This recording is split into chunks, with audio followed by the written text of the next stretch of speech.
inteligencia.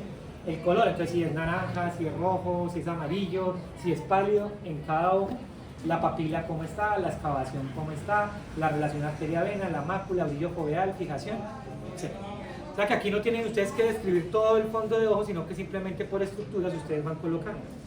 El color cómo está, la papila si es una papila con bordes nítidos y definidos, la excavación si está aumentada de 0,5, 0,8, 0,3, 0,2, bueno, lo que ustedes encuentren. La relación arterial si es 1,2, 1,3, 1,1, como ustedes también la conocen ya. La mácula si es libre de vasos, ¿sí? El brillo foveal si está presente o no, y la fijación si es central o exenta. Y observaciones, pues cualquier otro dato importante que ustedes vean, por ejemplo, si hay una cicatriz en mácula, si hay algún tipo de hallazgo que ustedes no pueden colocar acá y aquí lo pueden ampliar. Este incluso da para subir fotos. Difícilmente le vas a alcanzar el tiempo para que ustedes le tomen una foto de fondo de ojo al paciente y subirla acá. Más fácil al paciente lo pueden remitir para que le hagan una foto de fondo de ojo y ya en un control que la traigo se la carga acá, ¿cierto? Simplemente se carga, aquí le da cargar, seleccionar archivo, lo puede tener en el escritorio, lo selecciona, lo sube acá, lo carga y queda en la historia clínica la foto del fondo de ojo. ¿Listo? Forometría, pues todos sabemos que es el cover test, ¿cierto? Test utilizado, ahora usted puede colocar cover test como puede ser Torrington, ¿no? Por eso aquí está el espacio para que usted escriba cuál fue el test que utilizó. Lo más probable es que sea cover test, ¿cierto? Sin corrección para lejos, a 40 centímetros, a 20, con corrección. Ustedes yo me imagino que ya saben, cover test, cover alternante, cover and cover y el prisma cover test, que eso ya lo saben, ustedes ya lo conocen. El PPC, recuerden ustedes que lo hacemos con objeto real, con luz y con filtro rojo, ¿cierto? 710, 1012, 1215, los valores de normalidad para cada uno de ellos. En el cover test, lo ideal es que sea orto o exo menor a 6 prismas, que es la exoforia fisiológica, ¿cierto? La diferencia de 10 prismas entre lejos y cerca da para una exoforia tipo, la menor a 10 prismas de una exoforia básica, ¿cierto? Las exoforias o las endoforias básicas no tienen tipos, ¿cierto? Porque como son básicas, son básicas. Cuando son mayores a 10, usted mira cuál es mayor, si la de lejos y la de cerca, y esa sí la clasifica tipo. Si es de cerca, pues lo más probable es que sea una exoforia de cerca, mayor que de lejos, es una exoforia tipo exceso, insuficiencia de convergencia. Si es una endoforia tipo exceso de convergencia. Y si es en visión lejana, es en función de la divergencia. El prisma cover test, sí, pues depende también del tamaño. O sea, si usted hace el cover test alternante y ve que el movimiento de recuperación es muy grande, o sea, el ángulo es muy grande, pues lo ideal es medirlo con los prismas, ¿cierto? Ahí les dejo para que nunca se les olvide la regla MICO. Mido y corrijo con base contraria, o sea, siempre que usted va a utilizar prismas, va a ser base contraria de lo que usted quiere. Si va a medir una endo, pues la mide con base externa, si va a medir una exo, con base interna. Si va a hacer las reservas de convergencia, con base externa, y las reservas de divergencia con base interna. Todo lo contrario a lo que usted quiera hacer y medir, o corregir. ¿Uno tiene que llenarlo completo, es decir, esoforia, o uno puede colocar solo X, y paréntesis, cuántos prismas? Sí, la idea es cumplir lo más completa posible. Es decir, esoforia, paréntesis, cuántos prismas. Sí.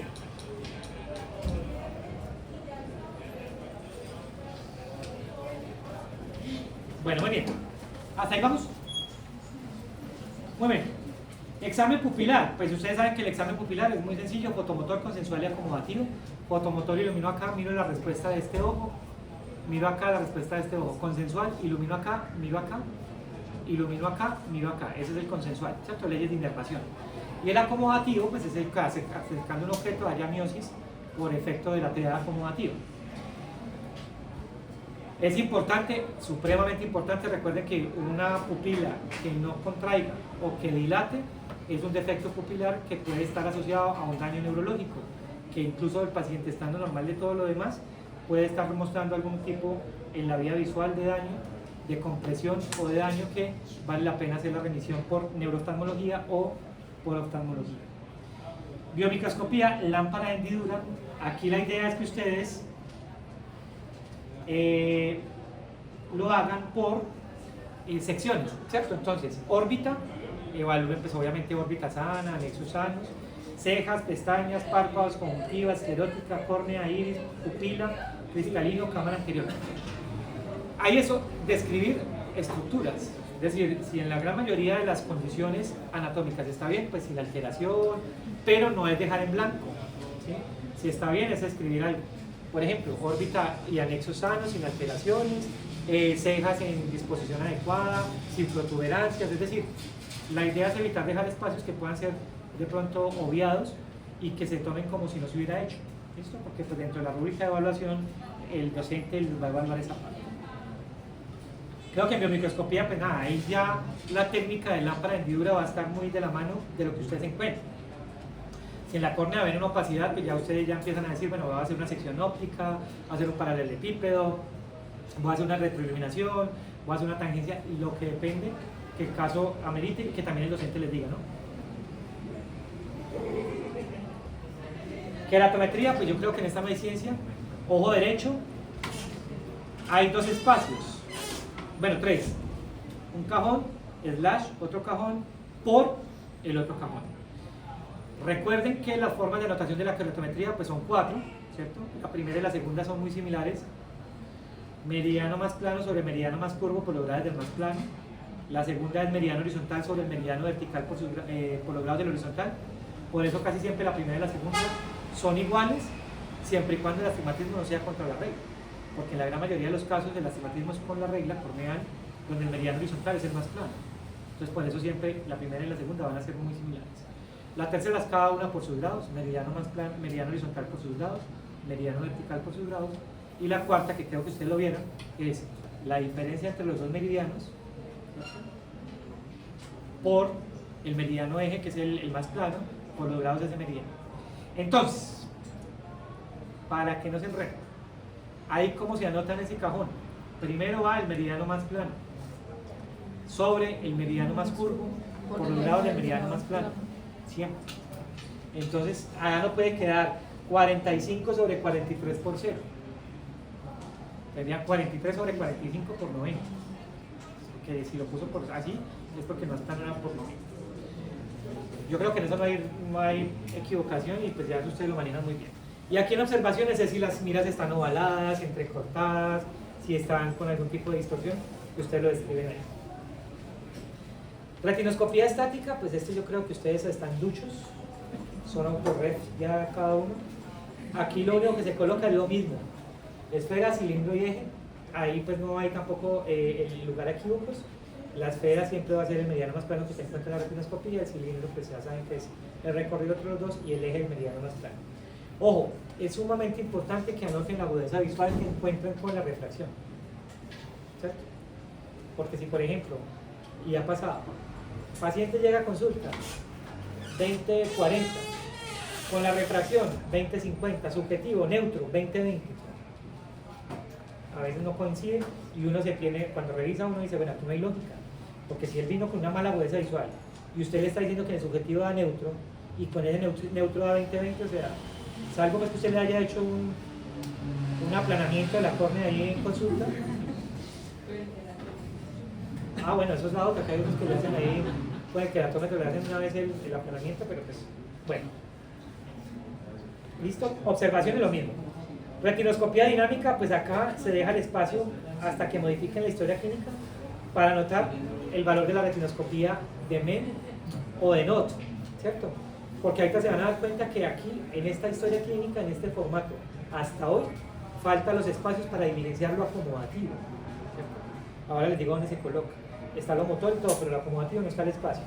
Pero, pues como ustedes saben, que dentro de lo acomodativo está la dinámica, ¿cierto? MEN y NOT, Mohindra, Merchan, o la que a ustedes les hayan enseñado a hacer y aprendido a hacer, o la que el docente les pida, ustedes colocan ahí ese dato. ¿Listo? Bajo cicloplegia, si fuera necesario llegar a hacer cicloplegia, la gran mayoría de los casos, a los pacientes se remiten para una cita de posterior y hacer la cicloplegia. Ya saben, ciclopentrolato, a los 5 minutos otra gotita y a los 40 minutos se le hace la refracción. Todo eso lo vamos a ver en clase, no se preocupen que vamos a recordar un poquito de eso. Subjetivo. Ya ustedes están fresquitos de ver subjetivos ahora con Héctor, todos lo saben de manera perfecta. Recuerden, para cilindros bajitos, astigmatismos bajitos, la meridional, perdón, el dial con emborronamiento, que ese cilindro bajito es en teoría, según literatura, hasta 1,125. Por encima de 1,25, o sea, 1,50 hasta 2,225, cilindro cruzado de Jackson, que es para astigmatismos intermedios, y para cilindros altos, por encima de 2,25, o sea, 2,50 y más, meridional. ¿Sí? Ahí les hago un tip. Cilindro cruzado de Jackson sirve para todas, y ustedes ya lo saben, y es muy útil, porque la meridional requiere mucha colaboración por parte del paciente y sobre todo que haya una muy buena refracción objetiva, porque de lo contrario el paciente le va a empezar a brincar, luego les ve la 1 y la 2, ustedes modifican pensando que ya les pasa al 10 y al 12 y así, y pues eso les va a quitar tiempo en la consulta, entonces ahí tienen esa opción. Afinación, pues ya saben que eso es básicamente cuando hay necesidad de hacer balanceos binoculares, alternancias binoculares, parcializaciones, etc. Adición. La adición, ustedes saben que la idea es manejarlo mediante técnica de retinotoscopía dinámica, o sea, la de MEM, que es la que nos da pues cuánto es la adición del paciente. Pero también ustedes pueden contemplar las tablas de Donders, ¿cierto?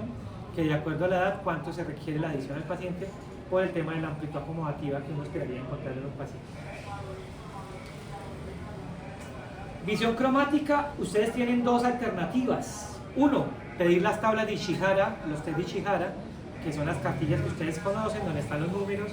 O dos, si el paciente lo requiere, porque es un paciente que va para un examen ocupacional o tiene un problema de alteración de color, que dicho sea de paso, las prevalencias de la alteración del color más altas no son el daltonismo, ¿cierto? Y el test de Ishihara mide única y exclusivamente ceguera al rojo y al verde, o sea, es decir, si yo quisiera diagnosticar daltonismo, lo hago con Ishihara. Pero resulta que el porcentaje de pacientes con daltonismo es muy pobre frente a los pacientes con anomalías, deuteranomalía, protanomalía, tetanomalía, diferencias entre uno y el otro. Daltonismo es ausencia del pigmento rojo o del verde o de los dos, no hay pigmento, ¿cierto? Eso, como les digo, esos son muy pocos esos pacientes así. Anomalías, deuteranomalía, protanomalía, tetanomalía, tienen el pigmento pero la sensibilidad está desplazada hacia el que sigue, ¿cierto? ¿Cuál es el test que lo diagnostica o que lo encuentra? El Flatworm, ¿cierto? El test de las bolitas, que usted lo pone al paciente aquí para que lo vaya llenando, el más parecido, que usted lo encuentra y lo apunta sobre la tablita, la hoja de anotaciones, que ahí le muestra qué tipo de alteración tiene. Si tiene una inclinación, es tetanomalía, si tiene la otra es protanomalía, es decir, anomalía del rojo, anomalía del azul o anomalía del verde, no ceguera. Y ese, para el conocimiento de ustedes, esas alteraciones son las más prevalentes, por ende son las más subdiagnosticadas y subvaloradas, porque el paciente del rojo, lo que pasa es que no lo ve en la misma saturación y en la misma tonalidad que lo vemos todos, ¿cierto? Entonces por eso es que a veces los pacientes no reportan esa alteración, porque ellos creen y dan por hecho de que ese es el color real, ¿cierto? Porque el daltónico realmente es muy fácil, porque es un paciente que sí tiene todo el cambio de la percepción de los colores, ¿sí? Pero también para conocimiento de ustedes, el porcentaje de prevalencia del daltonismo es muy poco, porque pacientes con ausencia de rojo y verde es una herencia ligado a un factor dominante que esa es muy poca la prevalencia de eso. ¿Preguntar? Muy bien. Estereopsis, ya saben, profundidad. Ahí está el test de Titmus, el de la mosca, el de Frisbee, que también está ahí. ¿Cuál más está? Hay uno de Frisbee modificado. Sí, igual ustedes pueden pedir al disponible un test de sensibilidad de contraste, de estereopsis, y él pues le va a pasar el que en ese momento el docente le entregue, ¿cierto? La idea es que repasen un poquito los diferentes test, porque en este momento el docente le puede entregar el modificado, el de Frisbee, el de la mosca, el de la mariposa, ¿sí? O sea, hay muchos, y la idea es saber cuáles son esos que lo van a hacer. Por eso aquí está el espacio del test utilizado y el diagnóstico. Acuérdense que se escribe en segundos de arco. Entre 20 y 40 segundos de arco es normal, por encima de eso ya estamos alterados, ¿cierto? 100 segundos de arco, 200, 400, etc. Tonometría, en algunos casos es necesario hacerlo con el de Goldman, ¿cierto? Cada lámpara de hendidura abajo tiene su tonómetro, se aplica, es importante hacer la hora, acuérdense que la hora influye mucho porque la presión intraocular de acuerdo a la hora del día fluctúa, más alto en el día, en la mañana que en la tarde-noche, entonces por eso es importante. con el de Goldman, que es el de contacto, se puede hacer, o a veces por rapidez con el de aire, el tono ref, que también en algún momento sacamos el espacio como para que ustedes aprendan a manipular el tono ref. Conocen el tono ref, ¿cierto? El que tiene autorref, o sea, autoqueratómetro, autorrefractómetro, autoqueratómetro y tonómetro de aire. Ese es más práctico pues porque no necesita ni fluoresceína, no necesita anestésico y pues obviamente no hay contacto. Pero pues también depende mucho de la situación de cada paciente y a veces es necesario hacerlo por el de Goldman, en el cual ustedes ya también deben estar capacitados para hacerlo y para todo. Y aquí está el espacio, muchachos, para los test acomodativos, que como les decía, en esta historia clínica que se va a modificar para que ese espacio quepa, no aparecen los test acomodativos, entonces se escriben aquí. Pero ojo, que quede claro y que haya testigos. Los test acomodativos no constituyen un test adicional, los test acomodativos hacen parte fundamental de la historia clínica. Que se diligencien acá no corresponden a test adicional, porque en la rúbrica de calificación el docente va a tener un espacio donde dice test adicional. Y donde él diga, no, pues aquí no hubo test adicional, usted va a decir, profe, sí, yo hice amplitud, hice flexibilidad. No, los amplitud, la flexibilidad hacen parte de la historia clínica. Lo que pasa es que como no hay un espacio donde anotarlos, se anotan acá. ¿Estamos? Y se anotan como están. Test adicionales. Test adicionales escriben amplitud, ojo derecho, lo que les haya dado, menos 12, menos 15, con ya sea minus length, push up, push down, en la técnica que han hecho. Flexibilidad, y ya saben que el lag lo apuntan en la retinoscopía dinámica, o lo apuntan aquí también, lag, ojo derecho, ojo izquierdo, el dato que les haya dado. Fórmula final, pues aquí escriben, aunque a veces esto por defecto, cuando ustedes destacan el subjetivo, aquí les deja ya el dato de la fórmula final, ¿cierto? Listo, muy bien. Acá esto es identificación del origen de la enfermedad o accidente, pues esto realmente no aplica para nosotros, porque finalmente esto es para consulta externa cuando el paciente tiene una alteración y es necesario reportarlo por efectos de las ARL o por efectos legales. Esto para nosotros normalmente no lo diligenciamos. La que sí es importante diligenciar es esta que está acá, donde dice diagnóstico. Y ojo, otro dato importante para que aquí quede claro y todos los testigos que se los digo. El diagnóstico se puede anotar, no, de hecho se anota de dos formas. Uno, acá donde dice análisis diagnóstico, pero dos, por lo que les decía la profesora Lady ahora, como esto va a ir amarrado a los RIPS, que son los registros que se, digamos, se reportan a las territoriales, a las secretarías de salud, etc. Aquí debe ir el diagnóstico con el código CIE10, que es ese, en el que ustedes ven que a veces la hipermetropía es H521, la miopía H520, H522, H524, ¿sí? Si ustedes no saben esos códigos, pues se escriben aquí, por ejemplo, astigmatismo es H522, pero si yo no me lo sé, yo escribo astigmatismo o las palabras claves, le doy buscar y aquí le va a aparecer. H522, usted le da agregar y le va a aparecer aquí como diagnóstico principal. Como en estos diagnósticos no da para astigmatismo miópico compuesto contra la regla, sino que simplemente es astigmatismo, ¿qué es lo que usted hace después? Acá en la interpretación, el análisis de diagnóstico coloca astigmatismo, hipermetrópico compuesto con la regla. ¿Estamos? Entonces aquí deben ir con los códigos.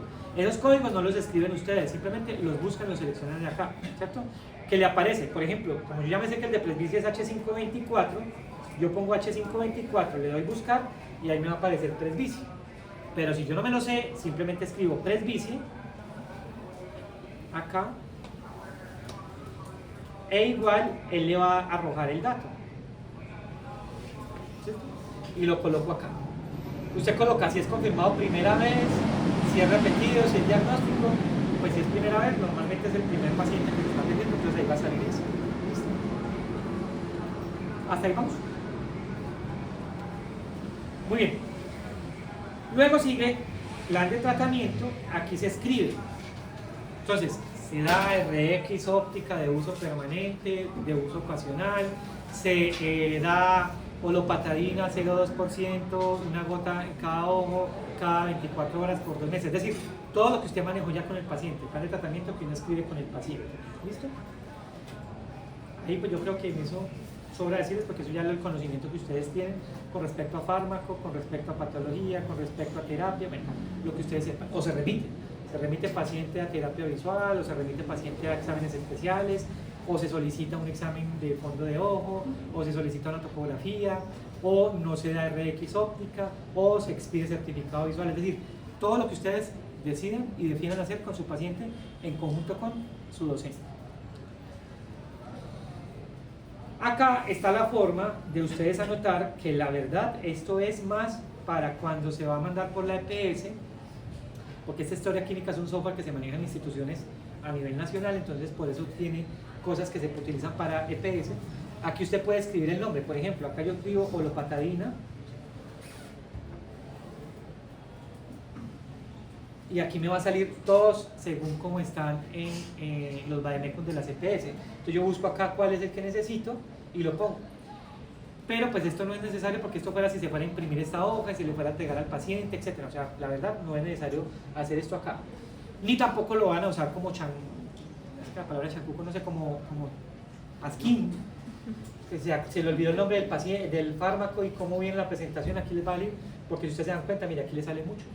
Y les puede incluso hasta confundir. Usted termina acá formulando una dosis o una presentación que no viene ni siquiera oftálmica, porque aquí salen en todas. Esa lopatadina viene nasal, la lopatadina viene oftálmica, la lopatadina viene sistémica, entonces la idea es que no van a cometer ese error. ¿Listo? Entonces aquí está la presentación, aquí también le sale si por ejemplo son gotas, ahí le va a desplegar, etc.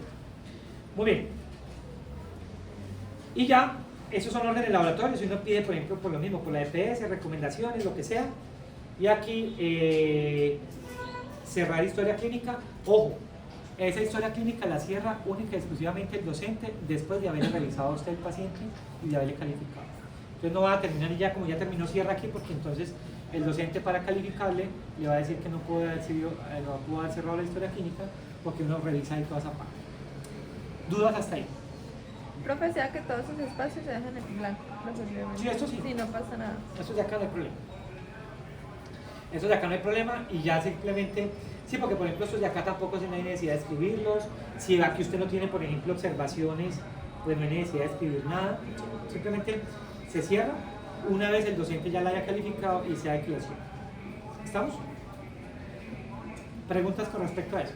Miren muchachos, entonces, para que cerremos esta parte.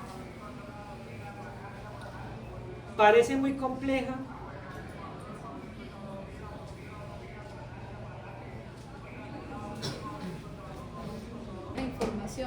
Porque a veces pues que se va la energía o se desconecta el computador, entonces, o se le cierra el programa, entonces cuando ustedes han cerrado la pestaña la información queda guardada. Igual vea. Sin cerrar abajo. Sí, igual él está, digamos, eso se llama que como prediseñado para que cada que usted haga algo, miren aquí arriba cuando yo me pase de pestaña, por ejemplo yo escribo aquí esto y yo me paso para acá, ahí sale registro editado y guardado satisfactoriamente, o sea, él va guardando, ¿cierto? Entonces, cosa que si de pronto usted ya, como ha pasado, que hay un bajón de luz y usted está por allá finalizando la historia clínica, se apagan los computadores, la historia clínica no se borra, ¿cierto? Pero si es bueno lo que dice la profesora Lady, como para curarse en salud, ustedes van haciendo y cada que usted haga esto y se pasa y cierra, él va guardando automáticamente, ¿cierto? Muchachos, miren, pareciera larga, pues porque la hemos hecho así toda la narración y todo eso, pero ese es el quehacer que ustedes como